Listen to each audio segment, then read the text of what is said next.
Okay, y'all, we are going to make a root roast. This is something that I came up with because we had to change our diet. And tonight I'm going to use Conecuh sausage and several different types of roots and some sprigs of thyme. And then I made a seasoning mix that is salt, celery salt, pepper, garlic, paprika, just regular paprika, not smoked, and smoked chipotle pepper. I get that at the butcher shop. It's very delicious. It adds just a little heat. You need a big pan like this. It's called a roasting pan. I'm going to spray it with regular pan. Okay. Now, these roots can be a little daunting when you see them at the grocery store because a lot of people don't know what they are. So, we'll start with the biggest, hardest one to deal with, rutabaga. You get this at the regular grocery store. It's really heavy, it's really hard, and it's covered in thick wax. You can get these at Everman. They're much smaller, a lot more tender, and they don't have all this wax on them.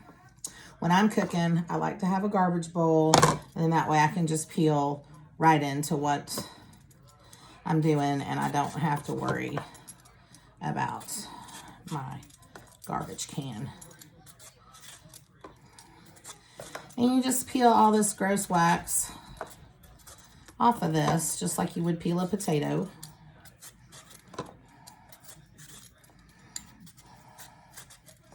Rutabagas are delicious if you've never had one. They're healthier than potatoes. They have less carbs. They're not the lowest of all the root vegetables as far as carbs go, but the glycemic index is better on these, and they're very savory. And I've heard tell that every once in a while you can get greens. I've never actually had any. So, peeled rutabaga. This is a golden beet. These are also very delicious, and when I cut into it, I'm going to show you something that's really cool about a beet. People are scared of beets because the only thing they ever know about beets are pickled beets. And pickled beets are just one way to enjoy a beet. Beets are good for your gallbladder.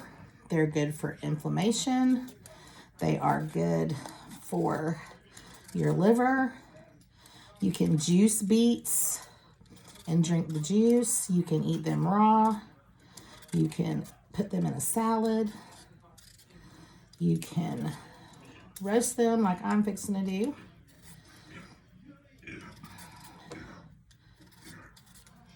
Or any other way. I've only made them a few ways, and I have to wait until I can find these golden beets because everybody's scared of those red ones. So I've got 2 of those. So we're just going to peel these up real quick.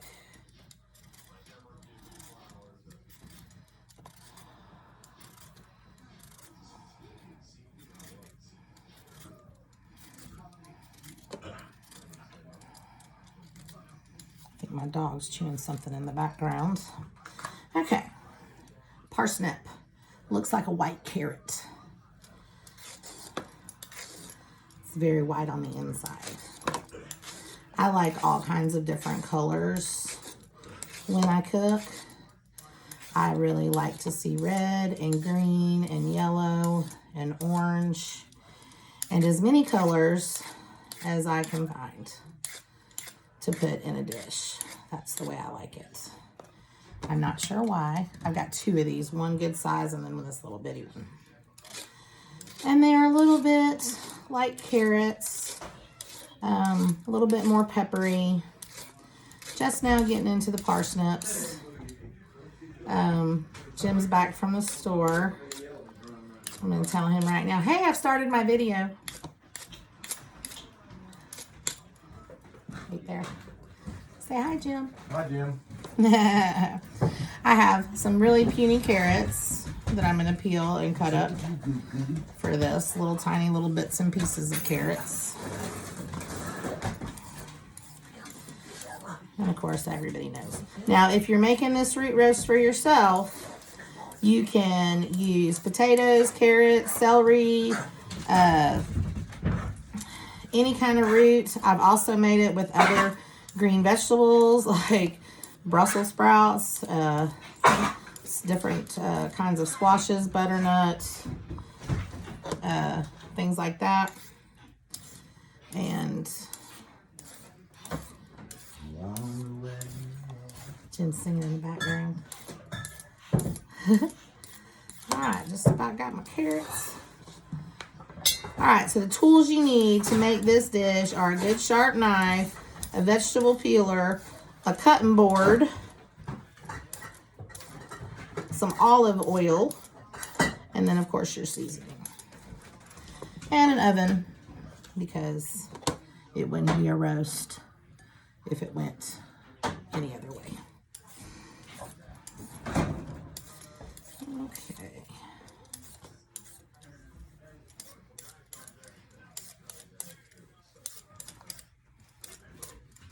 All right.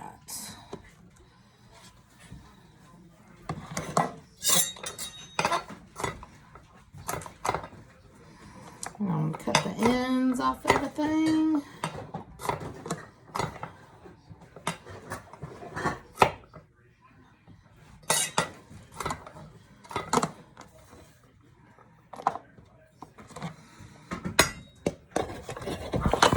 Now, hold on just a second. Let me see if I can move this where you can see me cutting. Right there. That looks good. Okay. These little bitty carrots, I'm just going to cut them up into kind of like chunks. The bigger ends, I'll cut them in half.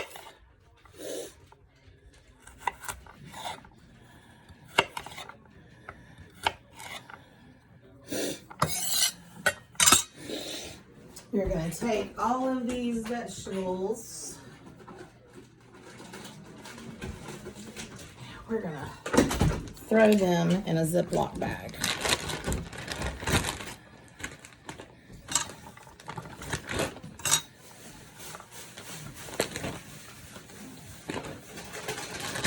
Okay. Oh, and just so you know, I also have tiny little potatoes that I'm going to put in this. Okay. Jim's making his cameo. Okay, so the cool thing I was going to show you about the beets is, look, they're striped all the way through. They're very beautiful. So I am going to slice this because I think that they're gorgeous like that.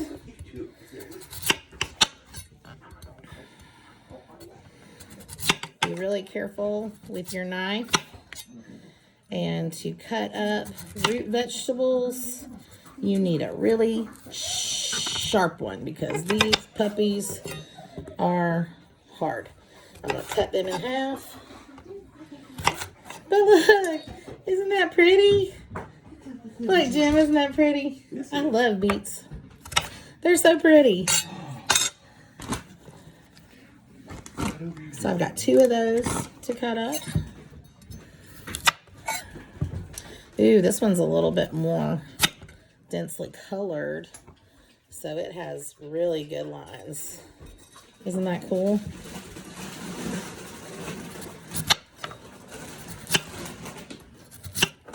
Wow, look at this one.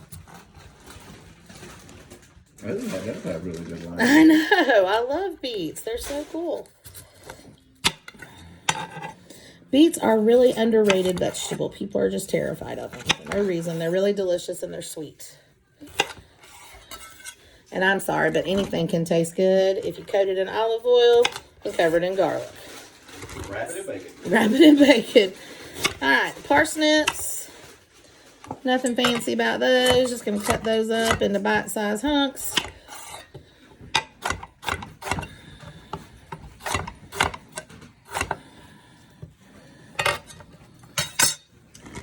All this is going to go, it's that same Ziploc bag.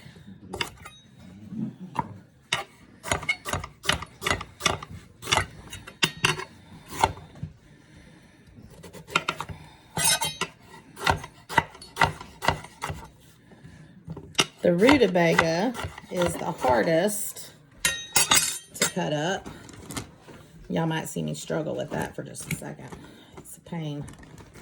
I also got to do some onions.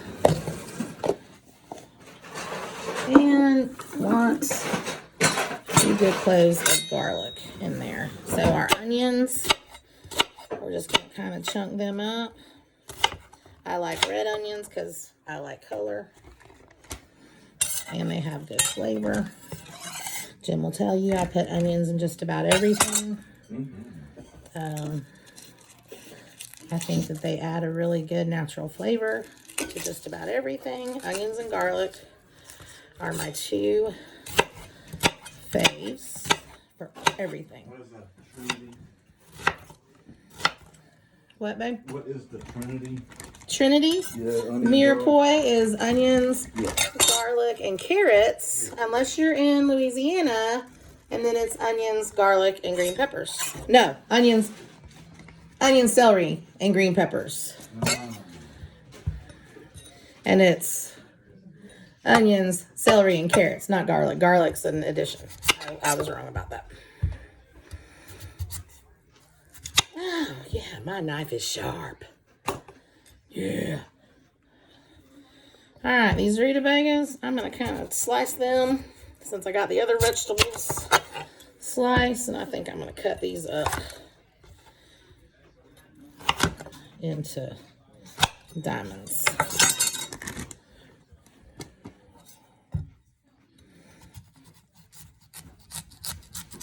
Woo. It's a good one.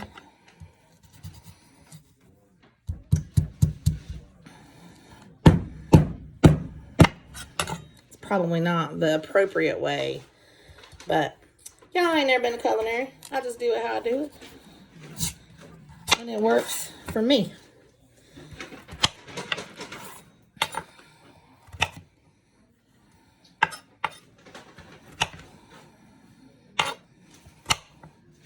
Cut up as beautifully triangled as my cornbread was the other night, because here I go chopping again with no glasses on.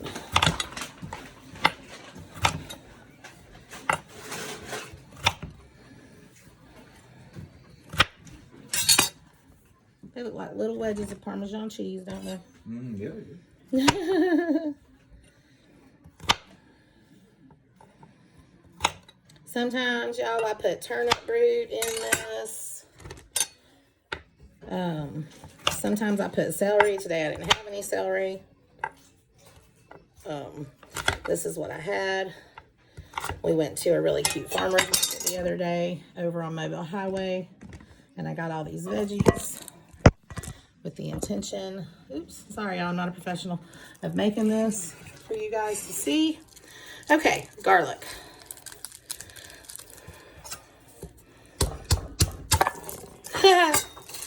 Getting garlic to pop apart is only the first in the battle of the garlic skins. So, I like a lot of garlic, so we're going to go with about 5. You take your knife, take your garlic clove like this. You take your knife and you smash it. And then the skin comes off, just like that. All right. There we go. All right. Got all that garlic smashed up.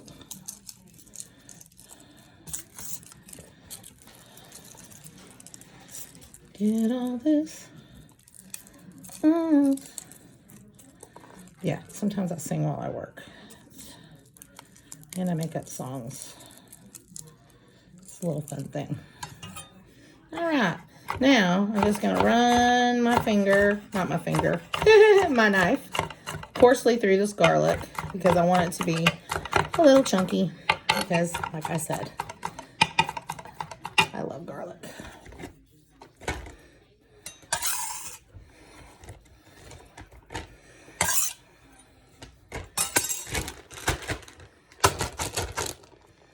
So that's a big bag of roots right there, y'all. I'm gonna add in just a handful of these potatoes because I don't think we need them all. Okay, now that it's in the bag, I'm gonna take my olive oil. I use, just so y'all know, if you don't really love the way olive oil tastes, World Market olive oil, $7.99 for this huge bottle. It's delicious. You can fry an egg in it and you can't even taste it. So, olive oil. And yes, I will go to Pensacola just to get that olive oil. I'm just going to dump a whole bunch of it in there because you can't ever have too much olive oil.